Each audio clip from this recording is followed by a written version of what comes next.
Tae-min had processed over 3,000 aliens through Gate 7 that morning, and not one of them had caused his scanner to do anything unusual. The device was simple enough. A being stepped into the marked circle, blue light washed over them, and a number appeared on his screen. That number told him how dangerous the visitor was. Most species registered somewhere between 15 and 35. The hegemony liked things predictable, and after 8 years working security at the Thousand Worlds market, Tae-min appreciated that predictability. He watched a family of Orvi flutter past, their delicate wings catching the artificial sunlight.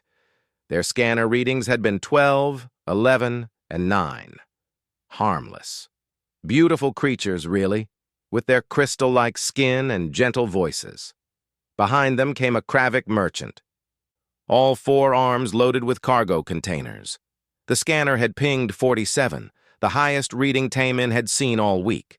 Kravik were tough, with armored hides and nasty tempers, but they followed the rules. 47 was manageable. The morning shift was ending when the alert came through his comm unit. A human transport vessel was requesting docking permission at Gate 7. Tae-min straightened in his chair. Humans. He had heard about them, of course. Everyone had, ever since first contact 6 months ago. Earth was some backwater planet on the outer rim, barely advanced enough for provisional trade status. The Hegemony Council had debated for weeks whether to even acknowledge their existence. In the end, curiosity won. Let them send a small delegation, the Council decided. Let them see what real civilization looks like. The transport vessel appeared on his monitors, a clunky thing, all hard angles and primitive propulsion. It made Tae-min think of the historical ships in the museum, vessels from thousands of years ago when spaceflight was still dangerous. The humans had only just figured out faster-than-light travel. Their ship looked like it might fall apart if someone sneezed near it. 3 humans emerged from the airlock. Tae-min studied them through his window. They were bipedal, which was common enough. 2 arms, 2 legs, 1 head. Their skin was smooth and came in a light brown shade. They wore simple clothes, nothing fancy, nothing that screamed primitive species, but nothing impressive either. The one in front, a female, carried a data pad and looked around the terminal with wide eyes. Tae-min activated his comm unit. "Approach the scanner. Please, 1 at a time." The female human stepped forward. She smiled at him, a gesture that showed her teeth. Tae-min had read that this was meant to be friendly, though it looked vaguely threatening. Those teeth were very white, very straight. She stood in the marked circle and waited. "Name and purpose of visit," Tae-min said, following protocol. "Hana," the human replied. Her voice was clear, her galactic standard better than he expected. "I'm here as part of Earth's diplomatic delegation. We're scheduled to meet with the Trade Commission about establishing formal commercial relations." "Understood. Please remain still." Tae-min activated the scanner. Blue light flooded the circle, washing over Hana from head to toe. The device hummed, a normal sound, one Tae-min had heard thousands of times. He glanced at his screen, expecting to see a number between 10 and 20. Humans were supposed to be weak, after all. No natural armor, no venom, no claws, just soft skin and fragile bones. The number appeared, 23. Then it changed to 37. Tae-min frowned. The scanner was recalibrating. Not unusual, but not common either. Sometimes it took a second reading to get an accurate result. He waited. 52, 68, 89. "What the?" Tae-min leaned forward, his hand hovering over the emergency comm button. The numbers were climbing too fast. Something was wrong. 115, 143, 197. The scanner started making a sound Tae-min had never heard before, a high-pitched whine that made his teeth ache. Smoke began pouring from the base of the device. The blue light flickered, turning red, then orange, then a blinding white that made everyone in the terminal shield their eyes.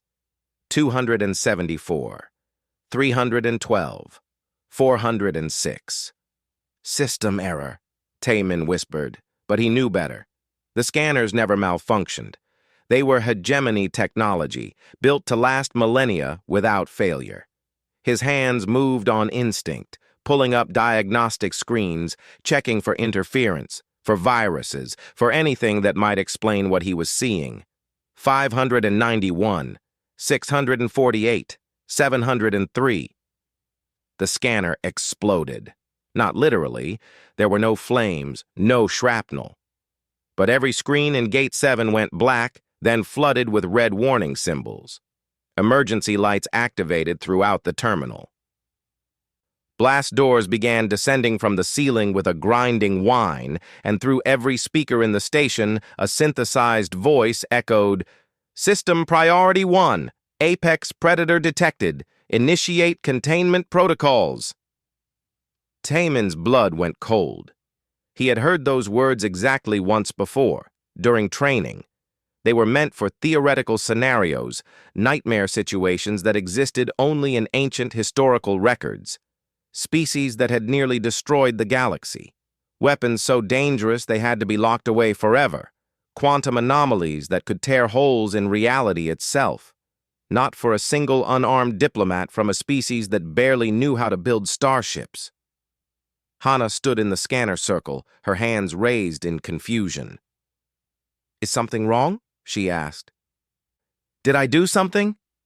Every automated defense turret in the terminal activated, tracking systems locking onto her with mechanical precision. Other aliens in the gate area screamed and ran for the exits. A Kravik merchant dropped his cargo and fled so fast he knocked over a vendor stall. Within seconds, the terminal was empty except for Hana, still standing calmly with her hands up, and Taemin, frozen at his station. "Please don't move," Taemin said, his voice shaking. His hand found the emergency comm button and pressed it. "Gate 7 to command. We have a Priority 1 situation. Requesting immediate backup. Full tactical team. Possibly a weapons specialist." "Weapons?" Hana looked down at herself. "I don't have any weapons. I'm just a diplomat. I brought files, identification, some gifts for the Trade Commission, nothing dangerous. Is your scanner broken?" Before Taemin could answer, the terminal doors burst open. Commander Roxaw appeared, flanked by 12 security officers in full combat armor. Their energy weapons were charged and ready. Roxaw was a veteran of 40 years, a massive being from a heavy-gravity world who had seen actual combat during the border wars. Her face was carved from stone, emotionless and hard. She looked at Hana. She looked at the smoking scanner. She looked at the red warnings still flashing across every display. "Secure the subject," Roxaw ordered. "Non-lethal restraints. Keep your distance. Do not make physical contact until we know what we're dealing with." 4 officers moved forward with specialized binding fields. Energy constructs that could hold even the strongest species immobile. Hana didn't resist. She let them surround her with the glowing fields, her expression more confused than afraid. "Commander," Taemin called out, his voice steadier now that backup had arrived. "The scanner registered her at over 700 before it shut down. I've never seen anything like it. The system classified her as an apex predator." Roxaw's stone face showed a crack of emotion. Fear, quickly suppressed. "How many more are on the transport?" "2, Commander. 2 more humans." "Lock down the docking bay. Nobody gets on or off that ship until we understand what's happening." Roxaw approached Hana slowly, studying her the way someone might study a bomb that could detonate at any moment. "You, human, you will come with us. You will be confined and examined. If you resist, you will be subdued. Do you understand?" Hana nodded slowly. "I understand. But I think there's been a mistake. I'm not dangerous. Humans aren't dangerous. We just want to talk, to trade, to make friends." "The scanner says different," Roxaw replied, "and the scanner has never been wrong." As they led Hana away, Tai-min sat at his station and pulled up the scanner's final reading before the shutdown. The number glowed on his screen, impossible and terrifying. 747. Then, at the bottom of the screen, a secondary alert appeared. Tai-min felt his stomach drop. 2 additional priority 1.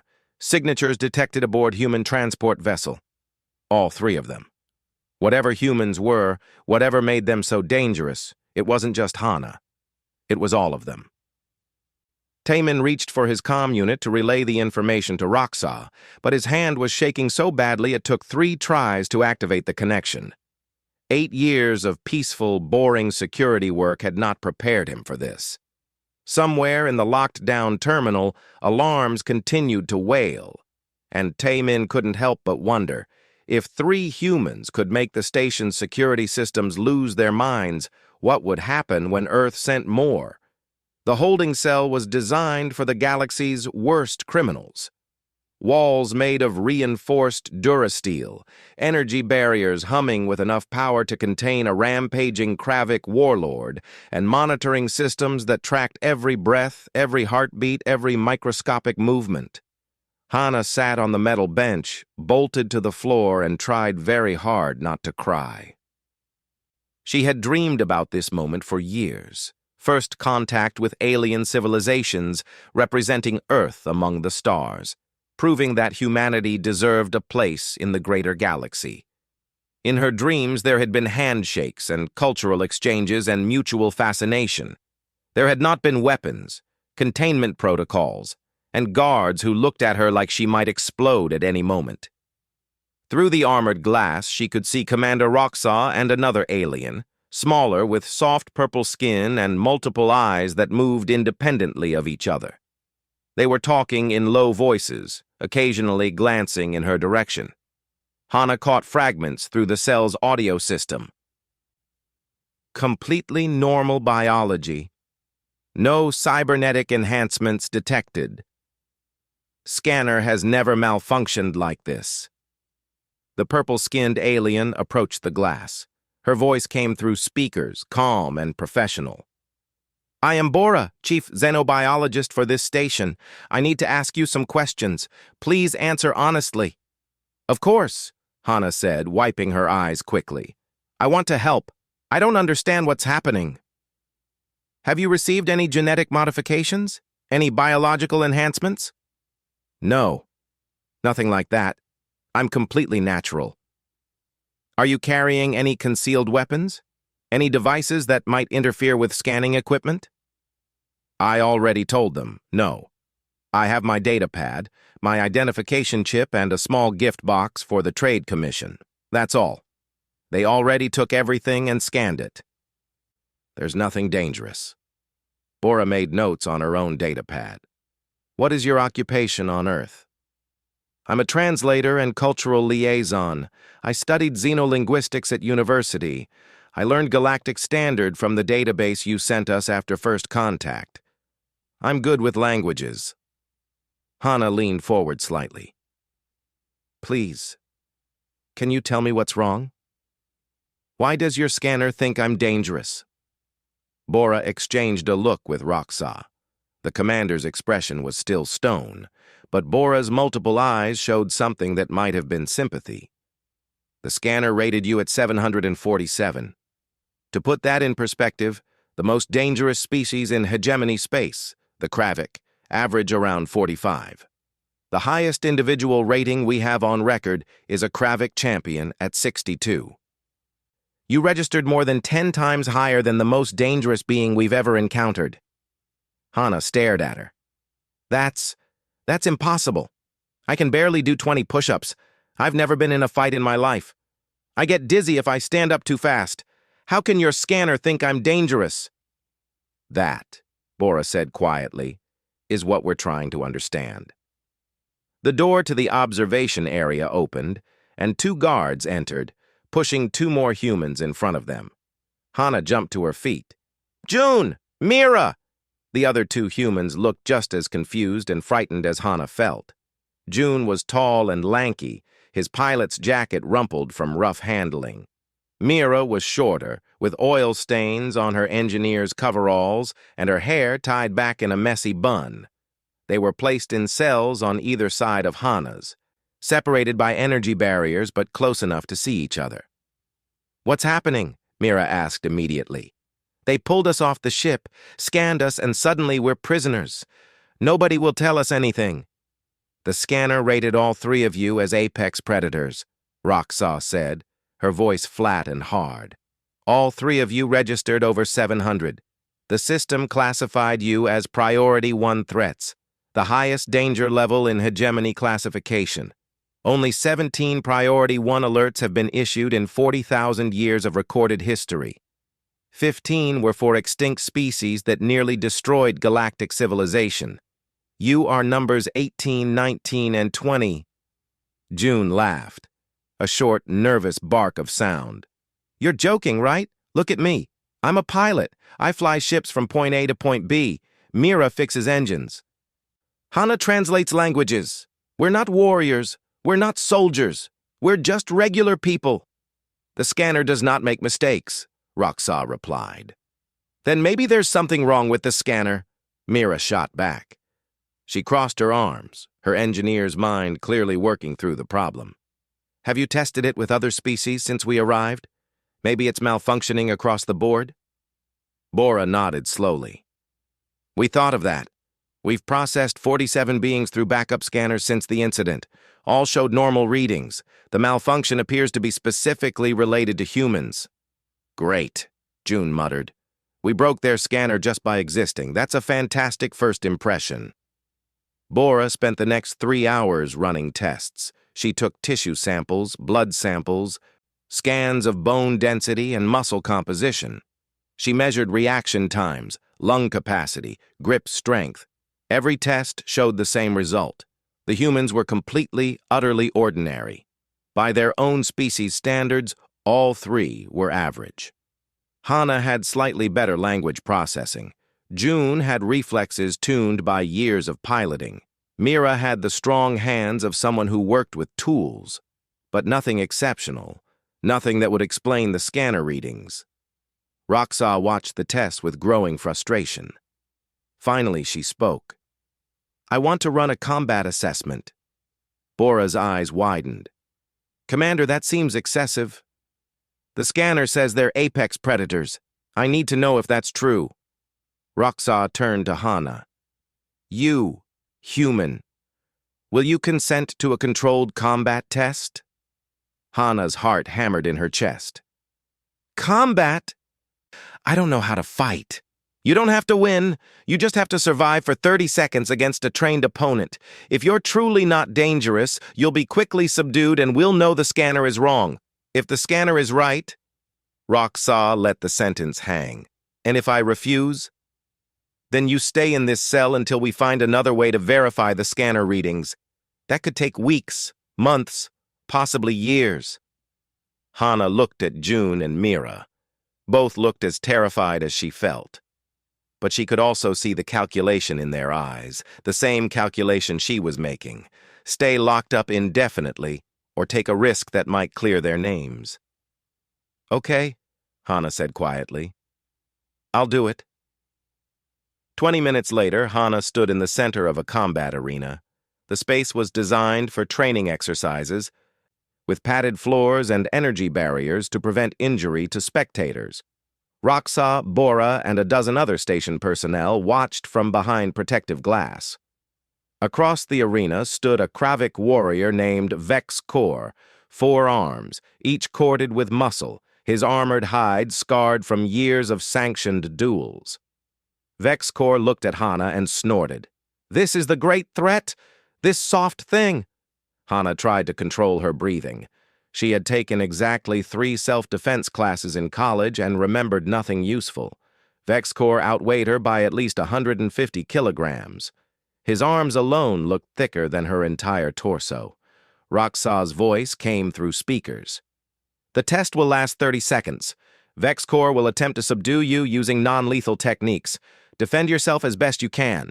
Begin on my mark. 3, 2, 1, mark!" Vex Kor charged. Hana's body moved before her brain caught up. She didn't think about stepping aside, about letting the Kravik's momentum carry him past her, about using his own weight against him. She just moved. Her hands found purchase on one of his arms. Her legs swept behind his, and suddenly, 200 kilograms of armored warrior was crashing to the padded floor. Vex core rolled, faster than something that size should move, but Hana was already gone, having darted back out of range. Her breathing was steady. Her heart rate was elevated but not panicked. Some distant part of her brain noted these facts with surprise.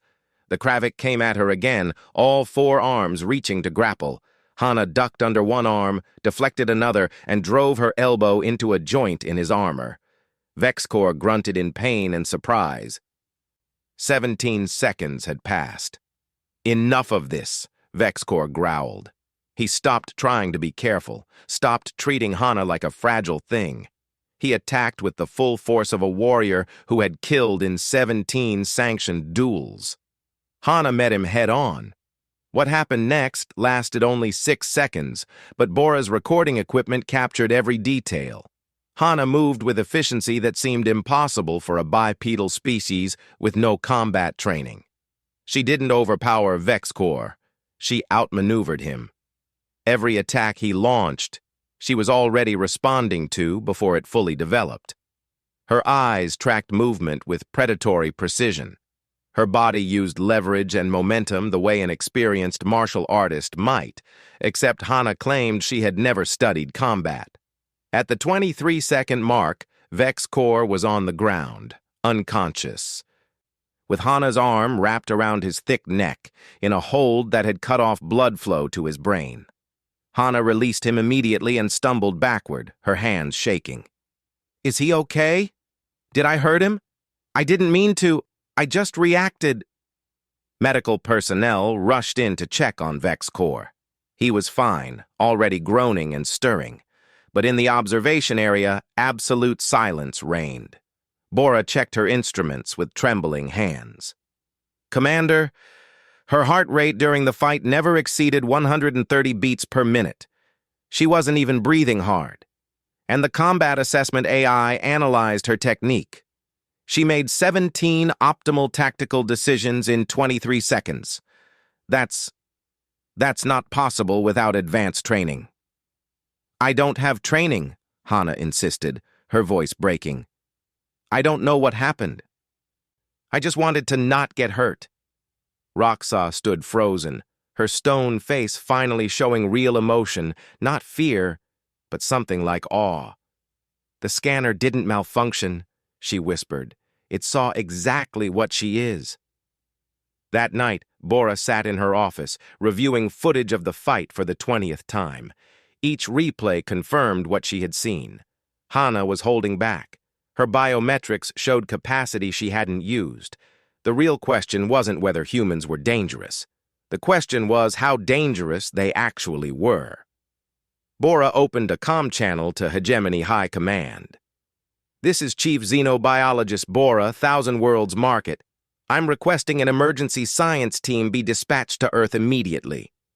We need to understand what we're dealing with, because if all humans are like these three—" She paused, choosing her words carefully.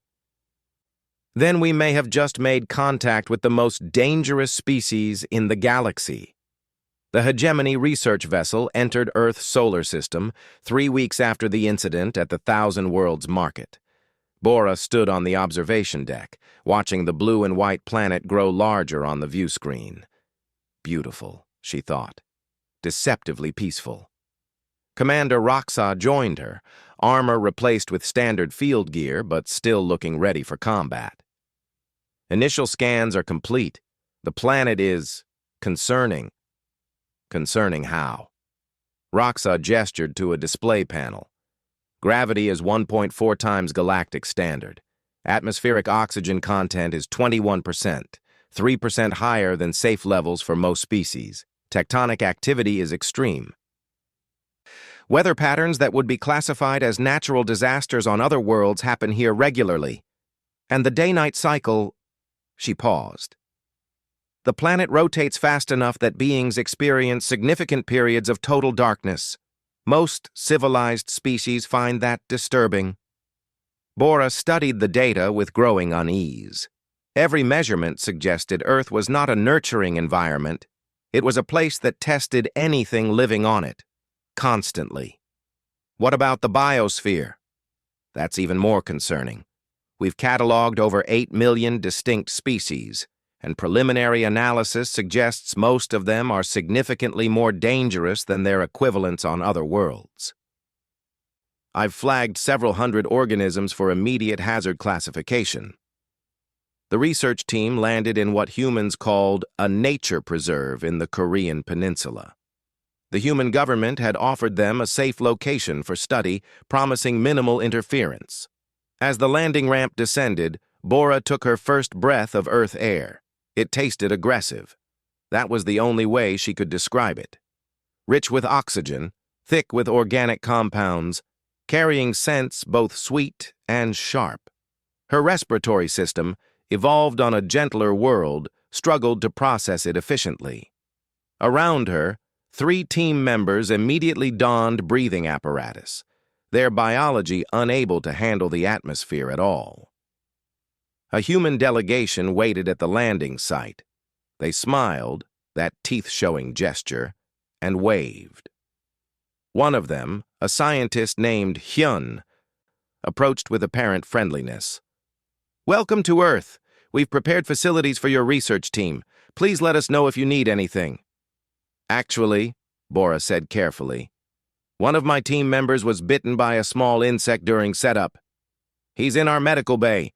The wound is minor but causing unexpected complications." Hyun's smile faded to concern. "What kind of insect? Can you describe it?" "Small, flying, approximately 5 millimeters long. It pierced his skin and withdrew what we assume was blood." "A mosquito, probably. They're annoying but harmless to humans." Hyun paused.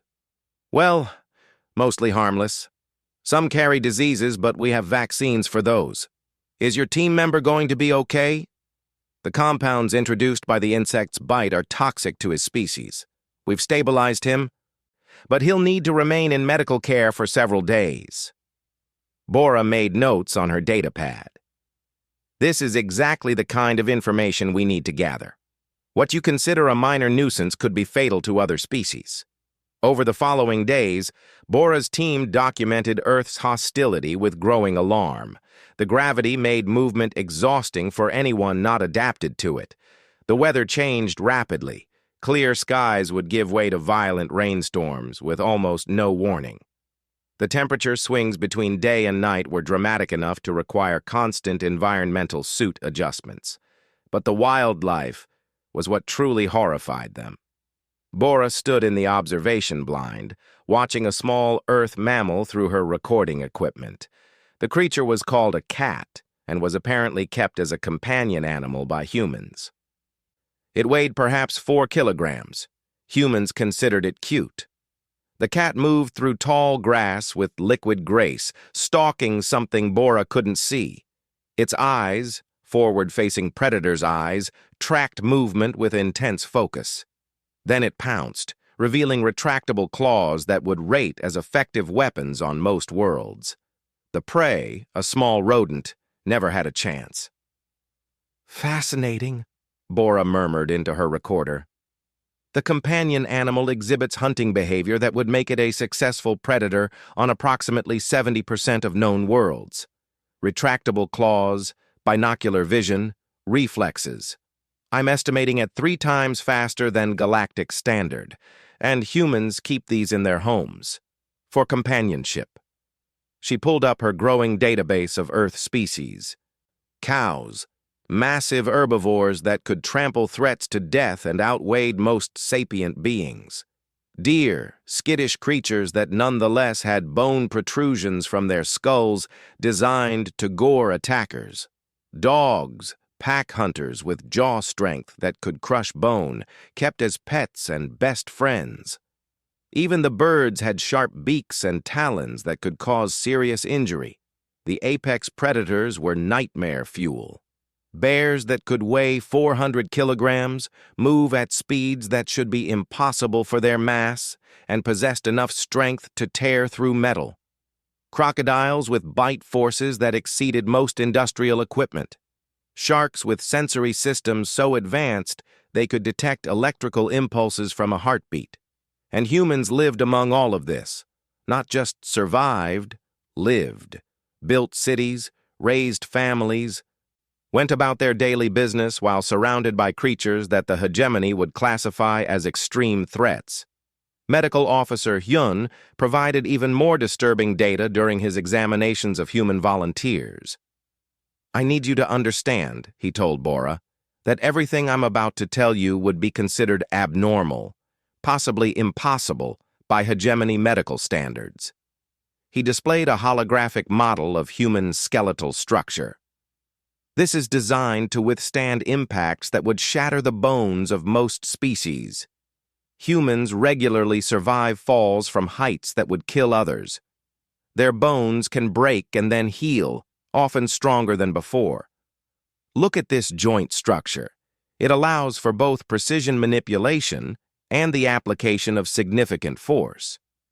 They can thread needles and throw rocks hard enough to cause serious injury using the same appendages." The display shifted to show human musculature. "Their muscle tissue is dense and efficient. They can exert force beyond what their size suggests. But more importantly, they possess type 1 and type 2 muscle fibers in ratios we don't see in other species. This allows for both endurance and explosive power." "What about their metabolism?" Bora asked. Hyun laughed, a sound that still made Bora flinch slightly. "That's perhaps the most terrifying part. Humans can process an incredible variety of organic matter as food. They eat plants, animals, fungi, even bacteria cultures they call fermented foods. They consume substances that are literal poisons to other species. Capsaicin, a compound that evolved as a plant defense mechanism to prevent being eaten, humans seek out for pleasure. They call it spicy food and consider it enjoyable. That's irrational. There's more. Alcohol, ethanol, which is toxic to most carbon-based life. Humans drink it recreationally. Chocolate contains theobromine, which would require medical intervention if consumed by many species. Humans eat it as a treat. Their digestive systems and liver function are essentially universal toxin processors. They can survive on almost anything organic. The demonstration that broke Bora's understanding of biology came 3 days into the research mission. Roxa, attempting to build rapport with the humans, agreed to join one of them for what they called a light jog through the preserve. Bora watched through her portable monitor as Roxa, a career military officer from a heavy-gravity world trained to peak physical condition, struggled to keep pace with June, the human pilot. They had been running for 3 kilometers when Roxa began to slow. 5 kilometers in, Roxa was stumbling, her breathing labored. At 7 kilometers, the commander collapsed, her cooling system overwhelmed despite the relatively mild Earth temperature. June stopped, jogged back to check on her, showing mild concern but barely breathing hard. His body had produced visible moisture.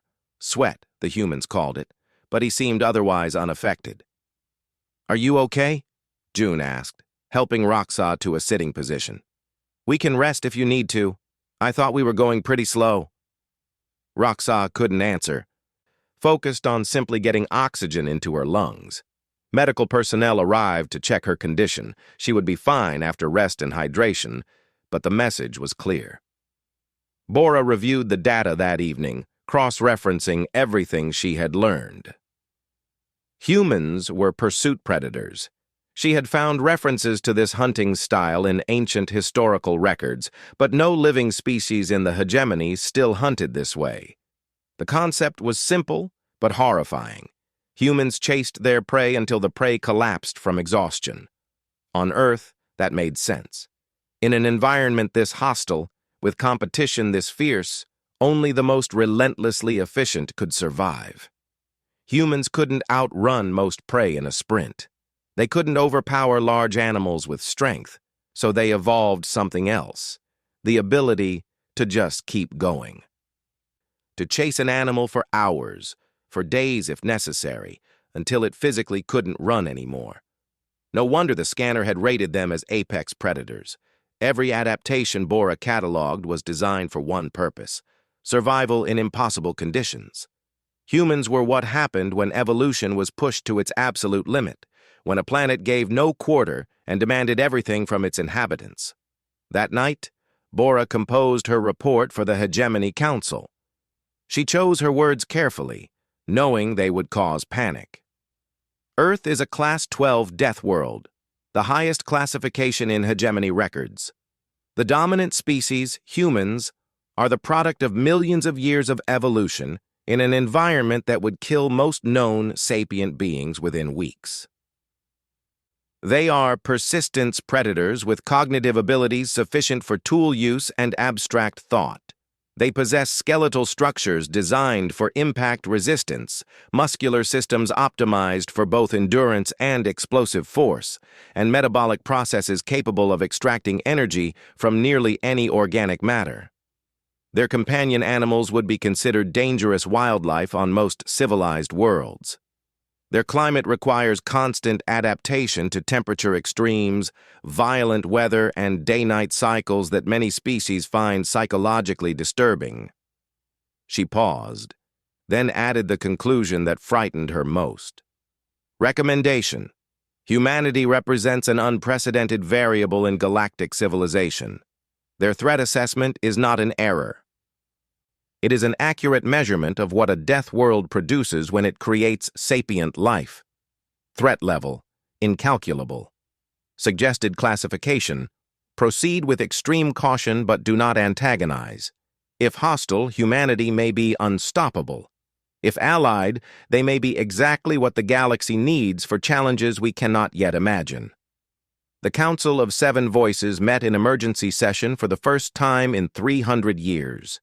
The chamber was ancient, built when the hegemony was young and the galaxy still held mysteries. Now, holographic representatives from the 7 most powerful civilizations gathered around a central platform, their forms shimmering in the dim light. Bora's report floated in the center of the chamber, rotating slowly so all could read. The silence was heavy enough to feel. Finally, Counselor Thexnor of the Vryn Collective spoke. His form flickered with agitation. A Class 12 death world. We've discovered 3 in 40,000 years and all were quarantined. No sapient life should be able to evolve in such conditions, yet somehow humans have, and we gave them faster-than-light technology. We didn't give them anything, Counselor Vara of the Orvi protested. Her gentle voice carried worry. They developed FTL on their own, crude, dangerous, but functional. We simply acknowledged their achievement. An achievement that now threatens everything we've built. Thexnor's projection leaned forward. Read the report. Their companion animals are predators. Their children's stories involve overcoming monsters. Even their entertainment is filled with violence and conflict. This is not a species compatible with civilized society. Ambassador Yuna stood on the witness platform, flanked by 2 other humans, Lieutenant Day and Scientist Su Jin. All 3 wore formal diplomatic clothing, trying to look as non-threatening as possible. Yuna's hands were steady, but her heart was racing. Everything humanity had worked toward, all their dreams of joining the galactic community, hung on what happened in this chamber. Honored counselors, Yuna began, her galactic standard perfect, despite the tremor in her voice. We understand your concerns. We've read the reports about our biology, our world, our evolution, but we ask you to consider our intentions, not just our capabilities. Humanity has spent generations dreaming of this moment. We've prepared for peaceful contact. We want to learn from you, to contribute to galactic civilization, to be part of something greater than ourselves. Your intentions are irrelevant, Counselor Drex of the Carthon Empire replied, his multiple voice sacs producing harmonic tones that translated as coldness. You are what you are, a species designed by evolution for violence and survival. How long before that nature emerges? How long before you decide the galaxy would be better under human control? Lieutenant Day stepped forward. He was tall for a human, with the bearing of someone trained for combat. Permission to speak, counselors? The council chamber fell silent. Yuna touched Day's arm, a gentle warning to be careful, but he continued anyway. I'm a soldier, Day said simply. I've trained for 15 years in combat. I know how to fight, how to kill if necessary. But I've never wanted war. None of us do. Yes, Earth is dangerous. Yes, we evolved in harsh conditions. But that doesn't make us monsters. It makes us survivors. And survivors understand better than anyone the value of cooperation, of community, of peace. Pretty words, Thexnor replied. But words are cheap. Counselor Vara, you called for this human delegation to prove their peaceful nature through cultural exchange. What did you find?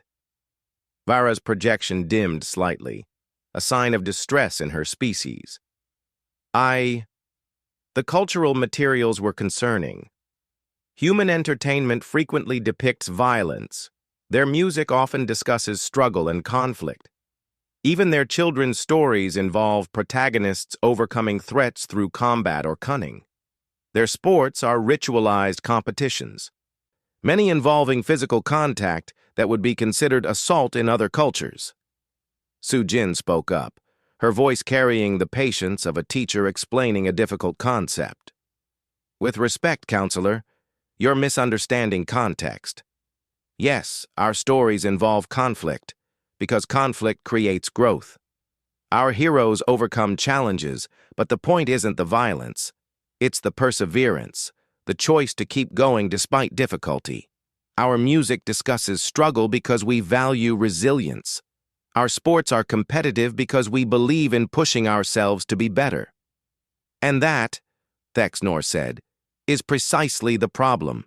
A species that values competition, that sees conflict as a path to growth, that celebrates overcoming challenges through force. This is not a species that will accept its place in a stable galactic order. The debate continued for hours. Counselor after counselor raised concerns. The humans were too dangerous, too unpredictable, too fundamentally different from species that had evolved on kinder worlds. 3 proposals emerged: full quarantine, seal Earth in its own system, prevent any human expansion into the galaxy. Restricted contact. Allow limited trade and cultural exchange but prohibit human military development or colonization. Accelerated integration. Bring humanity fully into the hegemony immediately, hoping that exposure to galactic civilization would moderate their dangerous tendencies. Counselor Thelvos, the eldest member of the council, had remained silent throughout the debate. Now he spoke, his ancient voice carrying weight that made even the other counselors fall quiet. We are afraid, he said simply, and fear makes us irrational. I have lived through 17 different first contact scenarios. Some were peaceful, some were not. But in every case, our fear or our acceptance shaped the outcome more than the nature of the species involved. If we treat humanity as a threat, they will become one. If we offer them partnership, they may surprise us. You suggest we ignore the evidence? Thexnor demanded. I suggest we remember that evidence without wisdom is useless. Yes, humans are dangerous. But what species with the intelligence to reach the stars is not dangerous? We all have the capacity for violence. We all evolved in competition with our environments. Humanity's evolution was simply more honest about the process. Before the council could respond, alarms began wailing throughout the chamber. Emergency protocols activated, sealing doors and bringing defensive systems online. A communication officer appeared on the main display, his form flickering with panic. "Counselors, we've received a Priority 1 distress call from the Tarev colony. The Zathen swarm has emerged from dark space. They're attacking the system. 4 billion Orvi civilians are in immediate danger." The chamber erupted. The Zathen swarm was ancient nightmare given form, a collective of biomechanical entities that consumed everything in their path. The hegemony had fought them 3 times in recorded history and lost millions each time. They appeared from the darkness between galaxies, attacked without warning or negotiation, and retreated only when they had consumed everything of value. Counselor Vara's projection was shaking. "The Orvi are my people. How long until the fleet can respond?" The officer checked his displays. 2 weeks at maximum speed. The colony has 4 days at most before defensive systems are overwhelmed." "Then we've lost them," Thexnor said quietly. "The swarm cannot be stopped by a colony's defenses. Not in 4 days." Yuna looked at Lieutenant Day. Something passed between them, a communication that needed no words. Day nodded slightly. "How far is Earth from Tarev colony?" Yuna asked. The officer looked confused by the question. "Approximately 6 days by standard FTL, but we can get there in time," Yuna interrupted. "Earth has 3 military escort vessels at the Thousand Worlds market. They're small, not designed for major combat, but they're fast. We can reach the colony before it falls." The council chamber fell into stunned silence. Counselor Drex spoke first. "You want us to send 3 primitive human vessels against the Zathen swarm? A threat that has destroyed 17 civilizations? This is either courage or insanity." "Maybe both," Day said with a slight smile that showed his very white teeth. "But we're the only option those 4 billion Orvi have. You can debate whether to trust humanity after we've saved your people. Right now they need help, and we can provide it." "You'll be destroyed," Vera whispered. "The swarm doesn't stop. It doesn't retreat. It consumes everything." "Then we'll make it very difficult to consume us," Day replied. "Lieutenant Hana is one of our best pilots. Engineer Mira can keep a ship running on hope and spare parts, and I've spent 15 years training for impossible situations. This is what we do, counselors. We see a problem that looks unsolvable, and we solve it anyway." Yuna stepped forward, her voice stronger now. "You asked for proof that humanity is worthy of joining the galactic community. You questioned our intentions and feared our nature. Here's our answer. We'll fight for people we've never met, on a world we've never seen, to protect lives that aren't our own. Not because we expect anything in return, because it's the right thing to do." Thelvos made a sound that the translators rendered as approval. "The Council will vote on humanity's status after this crisis is resolved. For now, Ambassador, you have our authorization. Save our people, if you can." As the humans turned to leave, Roxas stepped forward from her position along the chamber wall. She had been silent throughout the proceedings, but now she spoke directly to Day. "I'm coming with you. Commander, you don't have to. I watched you fight in training. I've seen what humans can do. If you're going to face the swarm, you need someone who knows hegemony military protocols. Besides," she added, her stone face showing the slightest crack of emotion, "I want to see if you're as good as you claim." Day extended his hand, that human gesture of greeting and agreement. Roxas looked at it for a moment, then grasped it firmly. The first alliance between human and alien formed not in a council chamber but in the decision to face impossible odds together. As they left to prepare for departure, Taimin watched from his position in the observation gallery. The gate officer who had first scanned Hana felt something shift in his chest. Fear was still there, fear of what humans were, what they could do. But now there was something else, something that might have been hope. The council chamber doors sealed behind the departing figures, and the counselors began to argue again about humanity's fate.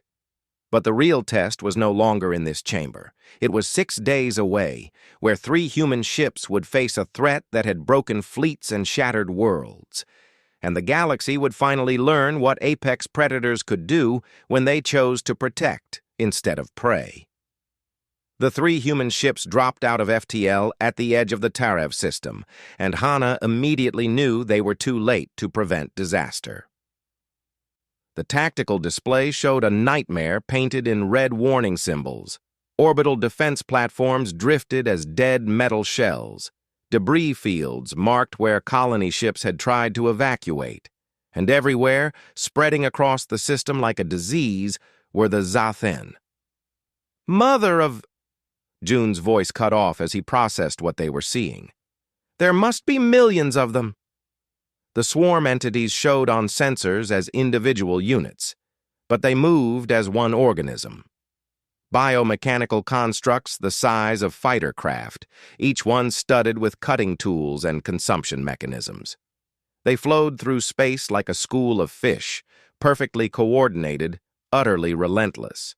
Where they passed, they left nothing. Metal was stripped for raw materials. Organic matter was consumed for energy. Even debris was processed into more swarm units. Lieutenant Day stood on the command deck of the lead vessel, studying the tactical situation with the calm focus of someone trained for crisis. Commander Roxaw was beside him, her stone face showing cracks of horror that mirrored what everyone felt. The colony is still broadcasting, Mira reported from engineering. Population centers are being evacuated to underground shelters, but those won't hold for long. Swarm units are already making landfall. Estimated time until total colony loss, 18 hours. And the main hegemony fleet? Day asked. Still 13 days out at maximum speed. Day looked at the numbers again. 3 ships, 147 human crew members total, against millions of swarm entities that had destroyed civilizations. The mathematics were brutal, impossible. He smiled slightly. Then we'd better make those 18 hours count. Hana, what's the status of our armaments? Hana pulled up weapons displays. We have point defense systems designed for debris clearance, mining charges that were supposed to be for asteroid surveys, and 3 emergency fusion warheads that are really just overloaded reactor cores with proximity fuses. We're not equipped for war, Lieutenant. No, Day agreed. But we're equipped for improvisation. Mira, how creative can you be with those reactor cores? The engineer's expression shifted from fear to calculation. Very creative, sir. Very creative and very dangerous. Good. Roxaw, I need you to coordinate with the colony's defense coordinator. Someone named Bora is leading evacuation efforts. Tell her we're buying her time, and she needs to use every second of it. Over the next hour, the human ships didn't engage the swarm directly. Instead, they moved through the system like surgeons, making precise cuts. Mira rigged mining charges as proximity mines, scattering them in the swarm's path. June flew atmospheric entry patterns so aggressive that his co-pilot vomited twice, but he managed to drop supply canisters to cut off population centers. Hana used the point defense systems not to fight, but to create debris fields that disrupted swarm formations. On the colony surface, Bora coordinated the evacuation with growing hope and terror. Hope because the humans were actually making a difference, buying precious minutes for civilians to reach shelters. Terror because she could see on her displays what it was costing. Every maneuver the human ships made pushed their systems closer to failure. Every improvised weapon they deployed left them more vulnerable. They're going to get themselves killed, she whispered to her assistant. They knew that before they came, the assistant replied quietly. Humans don't seem to let survival odds stop them from doing what they think is right. The swarm adapted. It always did. After 2 hours of harassment, the entities shifted their attack pattern. Instead of spreading evenly across the system, they consolidated into 3 massive formations, each one targeting a human ship. Day watched the tactical display with grim satisfaction. There we go. We got their attention. Now comes the hard part. All ships execute scatter pattern Delta. Make them chase us. Make them work for every kilometer. What followed was a deadly game of pursuit that pushed human endurance to its limit. The ships couldn't outrun the swarm in straight flight. Zathan entities could match their speed. But humans didn't think in straight lines. They thought in 3 dimensions, in unpredictable patterns, in moves that sacrificed efficiency for survival. Hana flew her ship through the debris field of a destroyed orbital platform, using shattered metal as temporary cover. Swarm entities followed, and she detonated a mining charge at precisely the right moment, sending debris into the pursuing formation like shrapnel. Hundreds of entities were damaged or destroyed. Thousands more kept coming. June dove toward the planet's atmosphere, skimming so close to the upper layers that his hull began to glow with friction heat. The swarm followed, and he pulled up at the last possible second. The pursuing entities, locked into his trajectory, couldn't adjust quickly enough. They burned up in atmospheric entry, bright streaks of fire that the Orvi refugees watched from their shelters. Mira's ship took damage. A glancing impact from a swarm entity that tore through the port side. Emergency systems sealed the breach, but she had casualties. 8 crew members dead, 17 injured. She reported it calmly, professionally, then immediately started plotting her next maneuver. Hours turned into an endless cycle of movement and survival. The humans didn't sleep. They couldn't afford to. They rotated in shifts, using stimulants and sheer willpower to keep functioning. Every time the swarm adapted to their tactics, they changed approach. When conventional evasion stopped working, they used the gravity wells of planets for slingshot maneuvers. When the swarm learned to predict those, they started using random number generators to select flight paths, removing predictability entirely. On the colony's surface, the evacuation was 60% complete. Underground shelters were filling with refugees. Bora's coordinators were working miracles, moving millions of Orvi to safety. But the shelters had a problem. They weren't designed to withstand sustained swarm assault. They were meant to protect against natural disasters, not against entities that could cut through reinforced metal like soft earth. Day saw the problem on his tactical display. The shelters won't hold. Swarm units are already beginning ground penetration. We need to pull them away from population centers. Sir, Hana said carefully, if we concentrate all 3 ships for a major attack, we might draw enough swarm units away from the colony to buy more time. But we'd be putting ourselves in a position where we couldn't escape. I know. It would be a one-way trip. I know that too.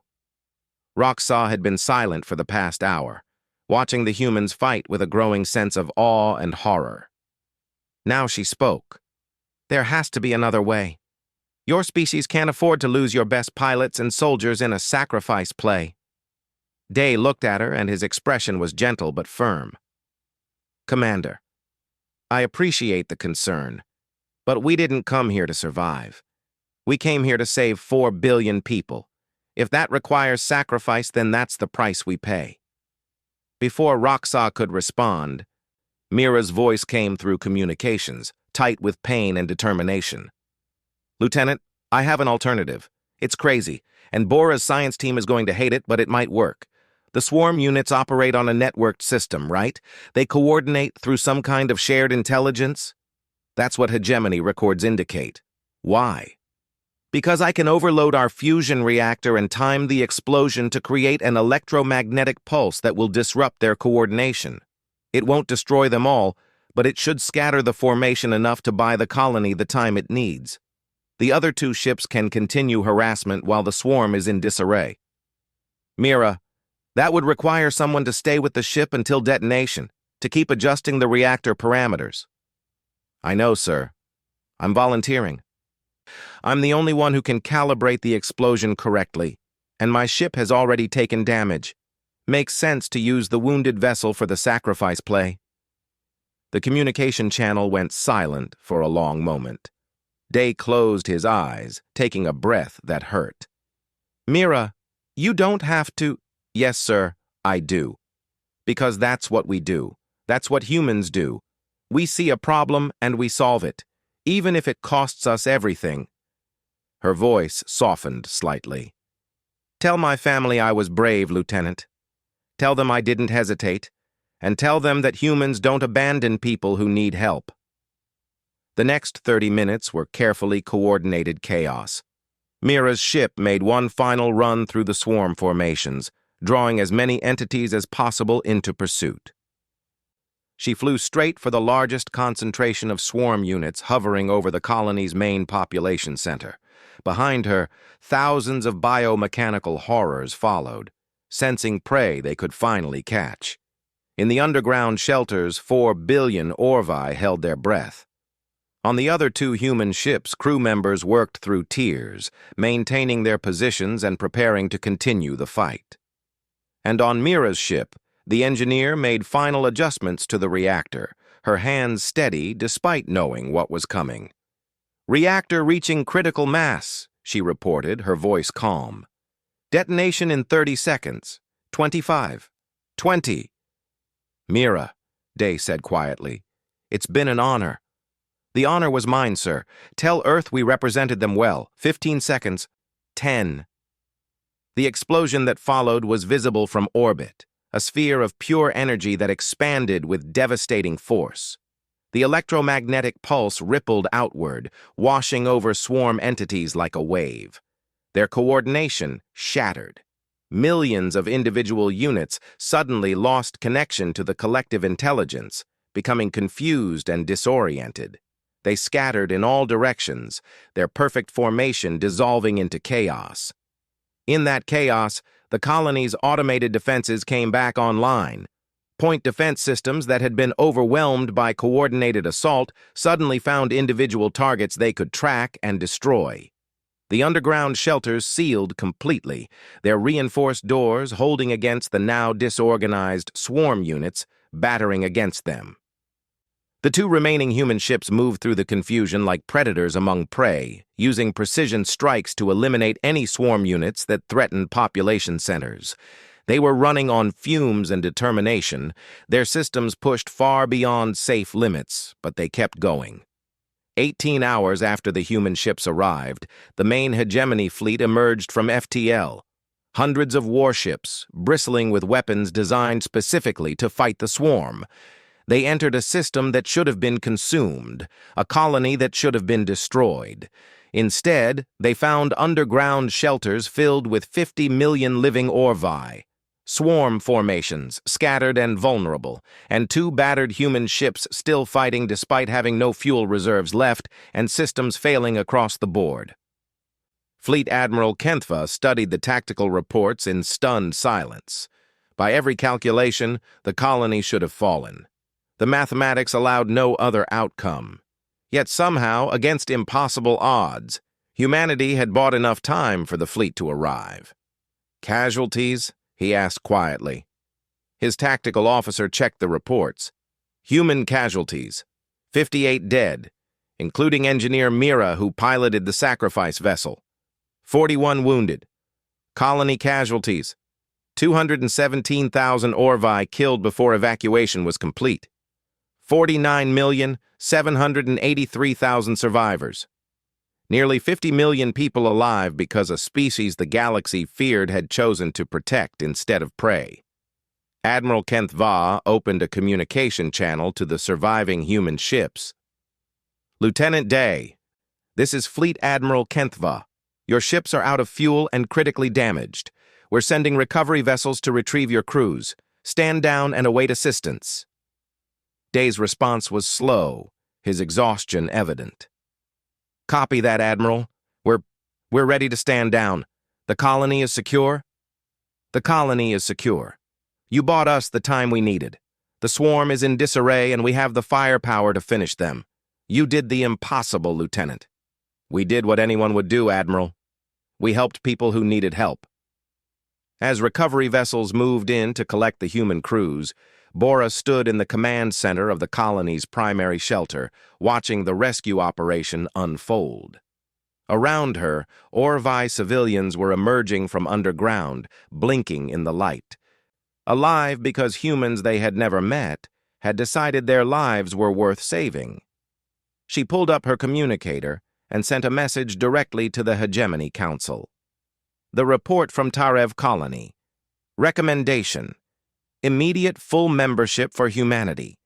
They proved themselves not through conquest but through sacrifice. They fought a threat we've feared for millennia, and they won using tactics we never imagined.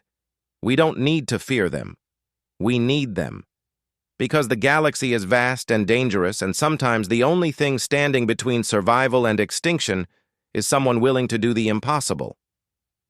On the recovery vessel, as human crew members were treated for injuries and exhaustion, Roxas stood beside Day.